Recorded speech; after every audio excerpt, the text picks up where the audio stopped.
Bonjour les amis, j'espère que vous allez tous très bien. NITCH, Nietzsche le 14 sur votre écran les gars. Bienvenue dans cette nouvelle vidéo dans laquelle on va débriefer le match du Barça. Victoire 2-1 du FC Barcelone contre Osasuna. Voilà. Le Barça qui est en déplacement au stade Osasuna et c'était un stade très bouillant aujourd'hui. Cependant, il va falloir parler de la performance de cette équipe-là. Il va falloir parler du choix de l'équipe, du choix du 11 de départ. Il va falloir parler de l'animation qui pour moi était vraiment désastreuse. Une animation très désastreuse aujourd'hui. Quoique, on peut souligner les efforts, ou disons les performances de certains joueurs. Il va falloir en parler aussi. Donc, on en parle dans cette vidéo. Let's go. Julius Prediction. Le Barça aujourd'hui qui s'aligne dans un 4-3-3 avec à droite Sergio Roberto et là je vais devoir m'arrêter. Je vais devoir m'arrêter parce que Sergio Roberto franchement on dit que le mec il a les pieds carrés. Souvent tu penses qu'on rigole. Non mais c'est vrai. Il a les pieds carrés. Déjà le gars il reçoit un ballon qui vient à 2 km. Un ballon qui traverse le terrain à la vitesse d'une petite tortue. Je ne sais pas comment je vais dire ça. Il reçoit le ballon et lui seul, sans pression, il trouve le moyen de donner une touche bien placé à l'adversaire. C'était peut-être à 2 mètres du poteau de corner. Lui seul, il arrive à sortir le ballon là, sans pression. Et ça te montre un peu... En fait, Sergio Roberto aujourd'hui, c'est le capitaine du Barça. Hein. Voilà, c'est le capitaine du Barça. C'est le latéral emblématique du Barça. C'est très dommage. Mais on ne va pas tirer sur la direction parce que le mercato qu'ils nous ont sorti aujourd'hui, pour moi, c'est facile, un 7 sur 10. C'est quand même un bon mercato qu'ils nous ont sorti aujourd'hui, cette fois-ci là avec l'arrivée de Cancelo. L'arrivée de Joao Félix, qui pour moi est un peu compliqué parce qu'il va falloir trouver où est-ce que le petit va jouer. Mais Cancelo, pour moi, c'est le coup du maître. Hein. Chapeau, voilà. Mais tu as Sergio Roberto qui, bon, Cancelo pour moi, il ne pouvait pas commencer directement le match parce que voilà, il s'entraînait tout seul, c'est vrai, mais il ne jouait pas. Il était en défaveur il est tombé dans la défaveur de Guardiola. Il a eu des problèmes au Bayern. Tu vois, plein de trucs autour de Cancelo. Même si Xavi a dit qu'on a eu Aubameyang, mais Aubameyang, ça s'est très bien passé. Je ne sais pas pourquoi Cancelo, ça ne va pas se passer bien. Voilà. Xavi qui essaie quand même de dire qu'on va réussir à canaliser Cancelo. Voilà. Et tu as un gars comme Cancelo sur le banc, mais bon, tu fais jouer Sergio Roberto, chose que je comprends. Je comprends que le premier match, le deuxième match, le troisième match, tu ne fasses pas entrer directement, tu ne fasses pas jouer directement Cancelo en titulaire. Je comprends, c'est très possible. Mais si ça part dans les 4, 5, 6 matchs, là, il y a un problème. Mais Sergio Roberto, franchement, j'espère pour moi que... Il y a te dit un truc. À chaque saison, j'espère que Sergio Roberto, c'est sa dernière saison au Barça. Ça te montre la longévité du mec. Ça te montre la longévité du mec à chaque saison. Moi, j'espère que c'est sa dernière saison au Barça. Mais il est encore là. Voilà, il a foutu la merde aujourd'hui à droite et ça s'est vu trop facile d'attaquer Sergio Roberto sur le côté droit. Le gars José Manuel Amaïs, il est passé comme du maïs. José Manuel Amaïs est passé comme du maïs sur le côté de Sergio Roberto. C'était trop facile. Jules Koundé qui pour moi soit une très bonne performance en défense centrale, auteur du but qui calme le Barça, qui nous donne l'avantage dans ce match-là. Et c'est un but qu'en fait, il faut le dire.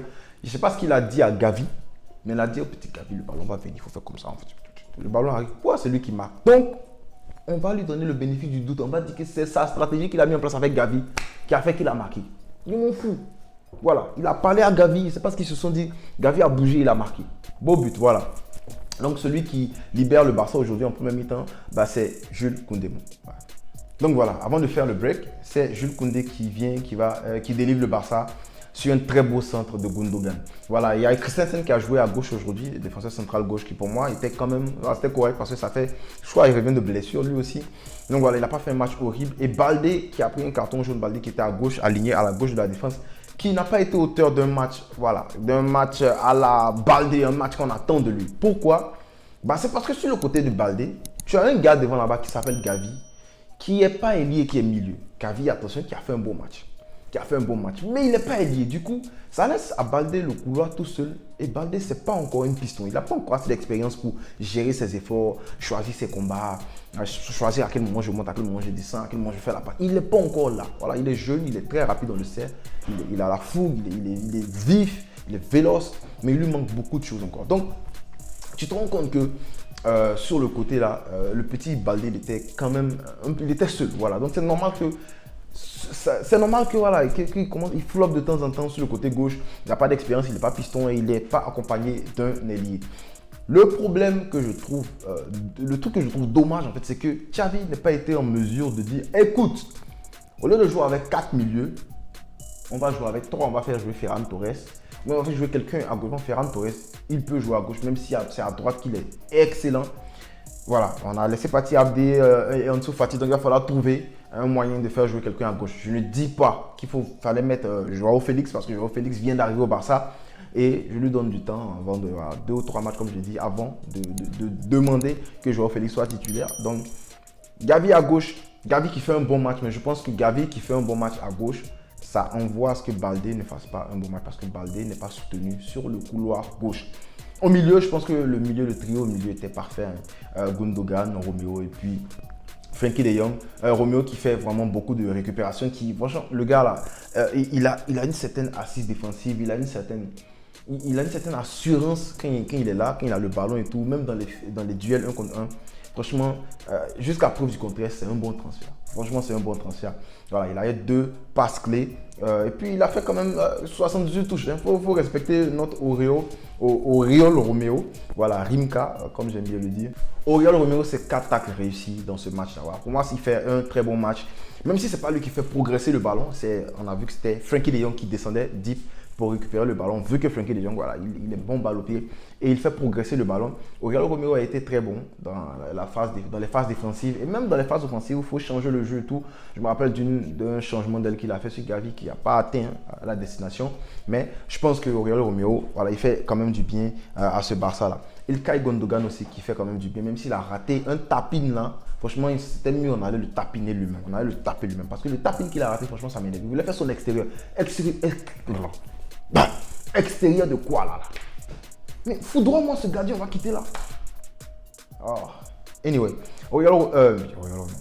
Gundogan quand même qui fait un excellent match, auteur de plusieurs passes clés. Je pense qu'il était auteur de 3 passes clés, même s'il touche moins le ballon que Oriol Romeo dans ce match-là, ce qui est bizarre. Gundogan qui touche le ballon 65 fois.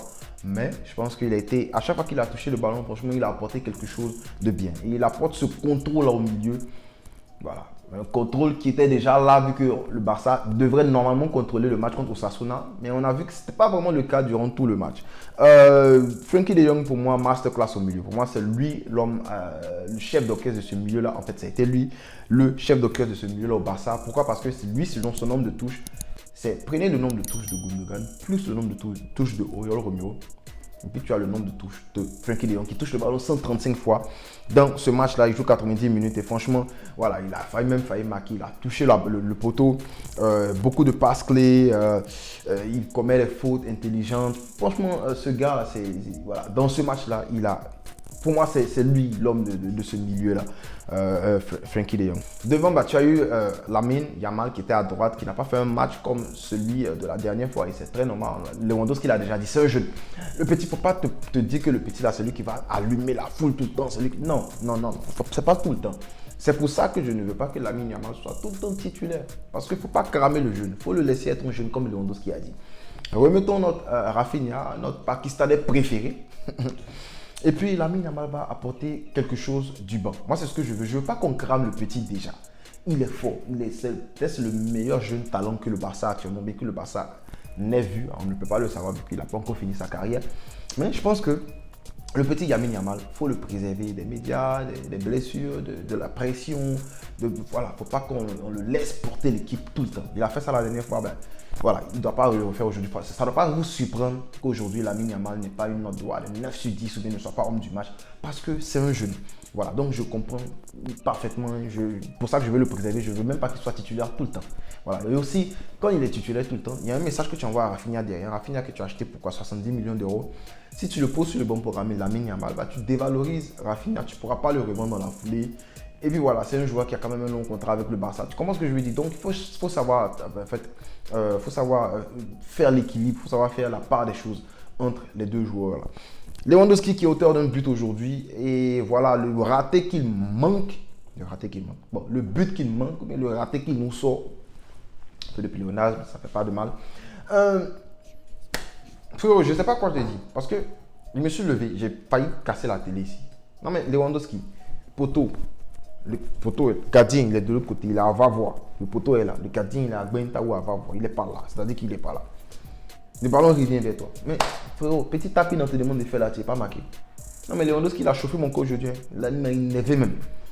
Dieu merci, il finit par marquer parce que là, franchement, et puis l'auteur d'un très beau pénalty, il faut le dire, ballon bien placé, voilà, il prend le gardien à contre-pied et tout ça. Mais le but que tu rates à très haut, normalement, c'est toi qui es le meilleur buteur. Le petit Jude Bellingham est en train de partir là. Lewandowski, réveille-toi. Voilà, Lewandowski aujourd'hui, qui fait quand même un match correct, hein, quelques dribbles, des trucs comme ça. Ah, mais non, frère, Lewandowski, on te demande de marquer. On te demande de marquer et on te demande de ne pas perdre beaucoup de ballons. Aujourd'hui, il a perdu moins de ballons comparé à la dernière fois, on va se dire la vérité. Mais la grosse tâche sur son match là, c'est le raté que j'ai vu là. C'est le raté que j'ai vu là. Il obtient son penalty, il le marque. Franchement, chapeau l'artiste. Gavi, pour moi, qui fait quand même un bon match, mais je préfère avoir 3 milieux et puis 2 ailiers.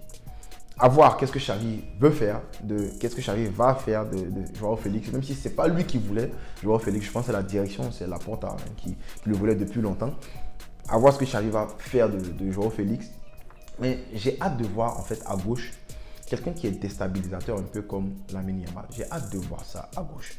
Et ça va apporter beaucoup de choses. Surtout que actuellement au Barça, là, on a eu des problèmes de latéraux. Et on a un jeune qui est là, qui ne peut pas lui seul porter le couloir gauche. Donc il faut qu'il y ait un ailier qui va l'aider à combiner, qui va aspirer, il va prendre un peu de pression sur lui, qui va laisser la marge, mais qui va laisser l'espace. Voilà. L'ailier peut prendre le demi-espace, puis le couloir va être pris par Baldé ou vice-versa. Je pense que Baldé opère mieux dans le couloir plutôt que dans le demi-espace parce que cette touche-là, voilà, il a de très longues touches. Il a de très longues foulées, de très longues touchées de balle, je ne sais pas comment je vais dire ça, de très longs dribbles. Donc, dans le demi-espace, il y a plus de monde. Du coup, je préfère qu'il occupe le couloir et qu'il y ait un ailier qui sache manger le demi-espace. Comme ça, les deux vont bien combiner. J'ai hâte de voir ce qui va se passer entre Cancelo et puis Rafinha ou bien entre Cancelo et puis Lamine Yamal parce que franchement, Cancelo aujourd'hui, il entre et puis passe des directs. C'est parce que Lewandowski n'est pas dans son jeu. Il n'est pas dans son année. Puis je sais plus, il n'est pas lié. C'est pas ce qu'il veut dire. Mais l'extérieur qui nous sort. Oh my God. Ça, c'est le caviar. Lewandowski, tu dois marquer. Même si Lewandowski a quand même bien fini le ballon et que le gardien, il nous sort une très bonne parade. Ça mérite d'être un but. Parce que la passe de Cancelo était mielleuse. Donc, c'est ça, avoir un bon latéral droit. Waouh. En tout cas, voilà, c'est ça. Et je suis quand même dessus du match du Barça parce que je m'attendais quand même à une domination du Barça. Mais non, c'est parce qu'on a vu que Osasuna a quand même eu des occasions franches, sauvées par 2 ou 3 fois par Ter Stegen.